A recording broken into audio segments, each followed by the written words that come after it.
उत्तरकाशी के सिलक्यारा टनल में फंसे 41 मजदूरों के आज बाहर निकालने की संभावना है। पिछले 3 दिनों से हर रोज सूरज का उजाला यही उम्मीद लेकर आ रहा है, जबकि सबकी निगाहें टनल पर लगी हैं।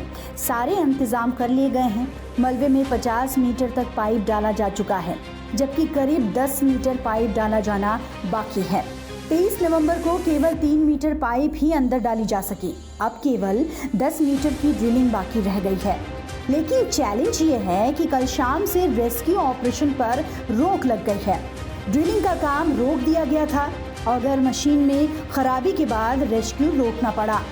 पूरी रात मशीन को ठीक करने का काम चलता रहा। वो प्लेटफॉर्म भी अपनी जगह से हट गया है जिसके ऊपर मशीनों को माउंट किया जाता है। पूरी रात रिपेयरिंग चलती रही।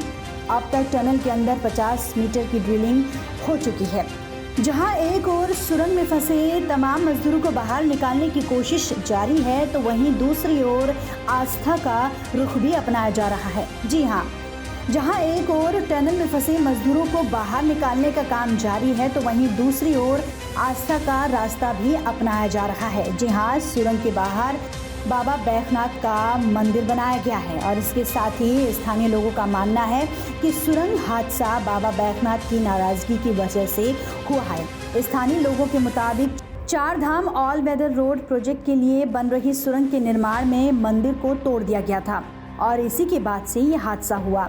बैजनाथ देवता को इलाके का रक्षक माना जाता है और स्थानीय लोगों के कहने के बाद सुरंग के बाहर ये मंदिर स्थापित किया गया था और अब बाबा बैजनाथ का डोला भी यहाँ पर पहुँचाया गया।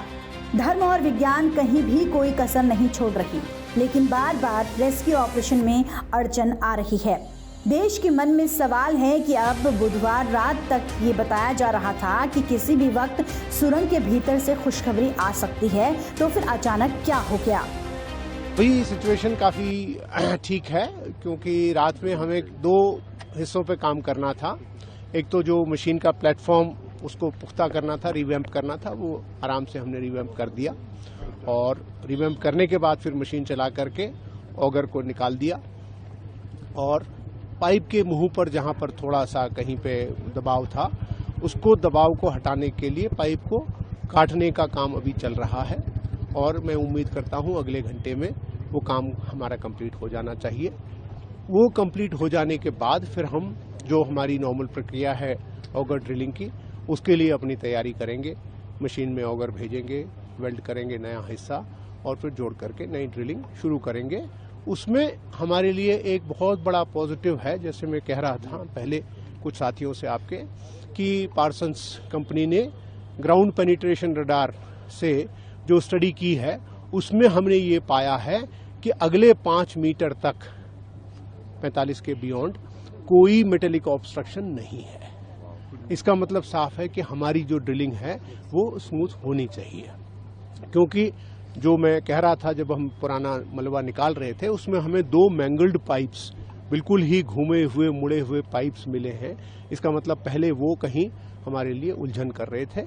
अब हमारी उम्मीद काफ़ी अच्छी बंधी हुई है और हम आशा करते हैं कि हम आज शाम बहरहाल उम्मीद जताई जा रही है कि मशीन ठीक होने के बाद दोबारा काम शुरू हो जाएगा। आज दोपहर तक टनल में फंसे लोगों को बाहर निकाला जा सकता है।